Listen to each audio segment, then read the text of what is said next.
एक ऐसी महिला जिसने कर ली सांप से शादी, लेकिन क्यों और ये समुद्र में इतनी भयंकर आग कैसे लगी, और एक ऐसी जगह जहां पर हुई मछलियों की बारिश, और राजस्थान का एक ऐसा शख्स जो साल में 300 दिन सोते ही रहता है। कौन है ये कुंभकर्ण, जानने के लिए बने रहिए हमारी आज की इस वीडियो के साथ अंत तक। नंबर 9, क्या आपने कभी किसी इंसान के द्वारा सांप से शादी करने के बारे में सुना है? ये अनोखी शादी उड़ीसा में हुई, जहाँ 30 साल की बिम्बाइया दास नाम की एक महिला को जंगल में रहने वाले एक कोबरा से प्यार हो गया। ये सांप उस महिला के घर से थोड़ी ही दूरी पर मौजूद पहाड़ पर बने एक बिल में रहता था। ये महिला हर दिन उस सांप के बिल के सामने एक कटोरी में दूध रख देती थी। सांप को भी दूध की आदत लग गई और वो दूध के लिए बिल से निकलकर बिम्बाला का इंतजार करता था। जिसके बाद बिम्बाला ने सांप से शादी करने का फैसला किया और गाँव के सभी लोगों ने इसका समर्थन किया, क्योंकि गाँव वालों का मानना था कि सांप से शादी करने पर गाँव पर भगवान की कृपा बरसेगी। गाजे बाजे के साथ 2000 लोगों की मौजूदगी में सांप और बिम्बाला की पूरी रीति रिवाज से शादी हुई।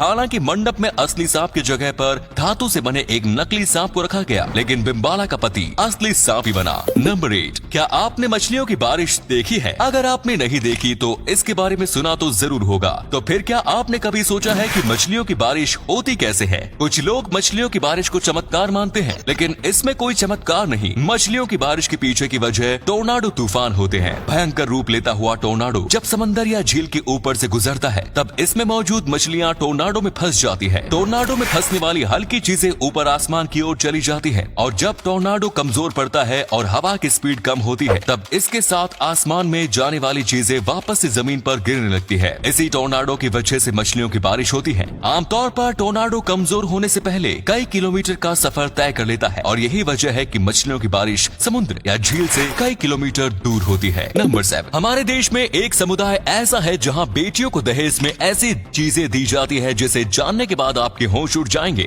मध्य प्रदेश के रहने वाले गौरैया समुदाय के लोग अपनी बेटी की शादी के मौके पर 21 जहरीले सांप दहेज के रूप में देते हैं। इस समुदाय में ये परंपरा सदियों से चली आ रही है। दरअसल गौरैया समुदाय के लोगों का पेशा ही सांप पकड़ना होता है। वे लोगों को सांप दिखाकर पैसे कमाते हैं। लड़की के पिता अपने होने वाले दामाद को दहेज के रूप में सांप देते हैं, ताकि वे इन सांपों से कमाई कर अपने परिवार का पेट भर सके। मान्यता है कि अगर इस समुदाय से जुड़ा कोई शख्स अपनी बेटी को शादी में सांप नहीं देता तो उसकी बेटी की शादी जल्दी ही टूट जाती है। इसीलिए इस समुदाय में सांप के बिना शादी होती ही नहीं। नंबर 6, क्या आपने कभी पानी में आग लगते हुए देखा है? आग, और वो भी पानी में। ये क्या मजाक है? नहीं, ये हकीकत है। जुलाई महीने की शुरुआत में मेक्सिको में गल्फ ऑफ मेक्सिको के अंदर से गुजरने वाले गैस पाइपलाइन से गैस लीक होने लगा, और फिर देखते ही देखते समुद्र के बीचों बीच आग की ऊंची लपटें उठने लगी। समुद्र में आग लगने की एक ऐसी घटना थी जिसके बारे में किसी ने कल्पना भी नहीं की। भयंकर रूप लेते इस आग पर काबू पाने के लिए कई बोट्स भेजे गए, जो कि पानी में लगी आग के ऊपर पानी का छिड़काव करके आग पर काबू पाने की कोशिश कर रहे थे।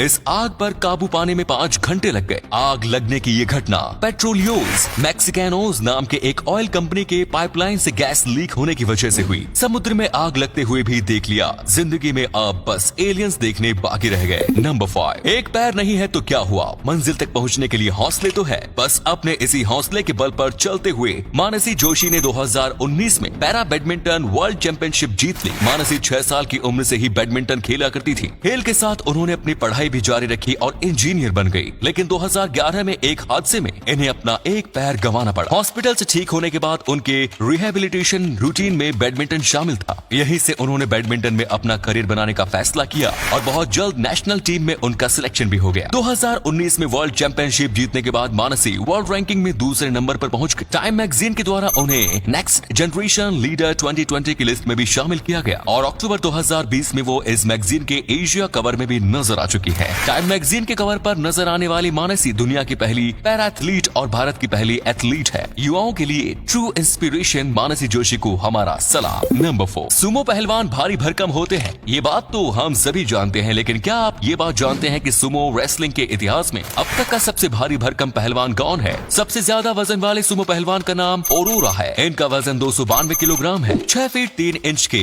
ओरोरा ने कोनेशिकी के 287 किलोग्राम के वजन के रिकॉर्ड को तोड़ते हुए ये रिकॉर्ड अपने नाम किया। साल 2000 में डेब्यू करने वाले ओरोरा ने सितंबर 2018 में सुमो रेसलिंग से रिटायरमेंट ले लिया। नंबर 3, ऐसे शख्स की बॉडी देखकर तो कोई भी ये अंदाजा लगा सकता है कि ये एक बॉडी बिल्डर है, लेकिन आपको जानकर हैरानी होगी कि ये बॉडी बिल्डर होने के साथ ही उड़ीसा के जगन्नाथ मंदिर के पुजारी भी है। इनका नाम अनिल गोचिकार है। मंदिर के पुजारी होने के साथ ही अनिल इंटरनेशनल बॉडी बिल्डर भी है। अनिल 2012 में मिस्टर इंडिया, 2016 में मिस्टर इंटरनेशनल इंडियन का टाइटल अपने नाम कर चुके हैं। बॉडी बिल्डिंग में अपना जलवा दिखाने वाले इस पुजारी को उड़ीसा का बाहुबली भी कहा जाता है और स्थानीय लोग तो इन्हें जगन्नाथ का बॉडीगार्ड भी कहते हैं। नंबर 2, दुनिया भर के अमीर लोग सोने से बने कई अलग अलग चीजों का उपयोग करते हैं। ऐसे में यदि आप भी सोने की ज्वेलरी के अलावा इससे बनी दूसरी चीजों का उपयोग करना चाहते हैं तो आपका ये शौक पुणे के एक सैलून में पूरा हो सकता है। पुणे के आलंदी इलाके के अविनाश बोरुंडिया नाम के एक बार्बर शेविंग के लिए सोने से बना रेजर उपयोग करते हैं। ये रेजर 80 ग्राम सोने से बना है और इसकी कीमत है 4 लाख रुपए। अविनाश अपने यहाँ आने वाले सभी कस्टमर्स की शेविंग इसी रेजर से करते हैं। सोने से बने रेजर से